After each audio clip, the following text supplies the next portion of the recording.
നമസ്കാരം. കണ്ണൂർ ഇത്തവണ LDF തിരിച്ചുപിടിക്കുമെന്ന് CPM ജില്ലാ ആക്ടിംഗ് സെക്രട്ടറിയും മുൻ MLAയുമായ TV രാജേഷ്. MP എന്ന നിലയിൽ K സുധാകരൻ വട്ടപൂജ്യമായിരുന്നു. വികസന വിഷയങ്ങളിലൊന്നും അദ്ദേഹം ഇടപെട്ടിട്ടില്ല. MP ഫണ്ട് വിനിയോഗത്തിൽ ഏറ്റവും പുറകിൽ നിൽക്കുന്നതും സുധാകരനാണ്. ഇതിനെല്ലാം ജനം തിരിച്ചടി നൽകും. തിളക്കമാർന്ന ഒരു വിജയം നേടുമെന്നാണ് പ്രതീക്ഷ. അതിന് പ്രധാന കാരണം ഈ തെരഞ്ഞെടുപ്പിൽ ദേശീയ രാഷ്ട്രീയമാണ് ജനങ്ങൾ നോക്കുന്നത്.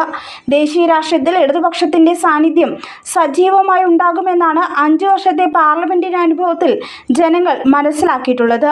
ഭരണഘടനയെ ദുർബലമാക്കുന്ന നിയമനിർമ്മാണങ്ങൾ പാർലമെന്റിൽ തുടർച്ചയായി കൊണ്ടുവന്ന ഘട്ടത്തിൽ കോൺഗ്രസ് പാർട്ടി പലപ്പോഴും BJP സർക്കാരുമായി സഹകരിക്കുകയോ അല്ലെങ്കിൽ വളരെ നിസ്സംഗമായ നിലപാട് സ്വീകരിക്കുകയോ ചെയ്തിട്ടുണ്ട്.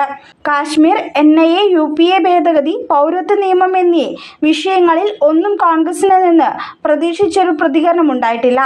അവരുടെ പ്രതികരണങ്ങൾ മതേതര ജനതയെ നിരാശപ്പെടുത്തുന്നതായിരുന്നു. ഈ സാഹചര്യത്തിൽ ഇടതുപക്ഷത്തിന്റെ സാന്നിധ്യം ജനങ്ങൾ ആഗ്രഹിക്കുന്നത് ഞങ്ങൾക്ക് നേട്ടമാകും. കേരളത്തോടുള്ള കേന്ദ്ര സർക്കാരിന്റെ അവഗണനയാണ് മറ്റൊരു കാര്യം. വിഷയത്തിൽ സർക്കാരിനൊപ്പം പോരേണ്ട UDF LDF സർക്കാരിന് ഒറ്റുകൊടുക്കുന്ന നടപടിയാണ് സ്വീകരിച്ചത്. കേന്ദ്രത്തെ അവർ പരോക്ഷമായി ന്യായീകരിക്കുകയാണ് ചെയ്തത്. കേന്ദ്രത്തിനെതിരെ സമരം ചെയ്യാൻ വിളിച്ചപ്പോൾ പോലും UDF ഞങ്ങളെ പരിഹസിച്ചു. ഞങ്ങൾ ഉയർത്തിയ ഫെഡറലിസത്തിന്റെ വിഷയം നന്നായി ഉയർത്തിക്കാട്ടാൻ സാധിച്ചിട്ടുണ്ട്. ഈ അവഗണന തെരഞ്ഞെടുപ്പിൽ കേന്ദ്ര സർക്കാരിനെതിരെ പ്രതിഫലിക്കും. അതിന് കൂട്ടുനിൽക്കുന്ന കോൺഗ്രസിനെതിരെയും രോക്ഷം അലയടിക്കും. MP എന്ന നിലയിൽ K സുധാകരൻ വട്ടപൂജ്യമായിരുന്നു. പാർലമെന്റിലെ പ്രകടനം വളരെ പരിതാപകരമായിരുന്നു.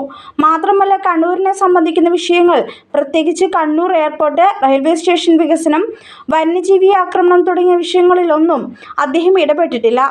MP ഫണ്ട് വിനിയോഗത്തിൽ ഏറ്റവും പുറകിൽ നിൽക്കുന്നതും K സുധാകരനാണെന്നും ഇതെല്ലാം തിരിച്ചടിക്കുമെന്നും അദ്ദേഹം പറഞ്ഞു.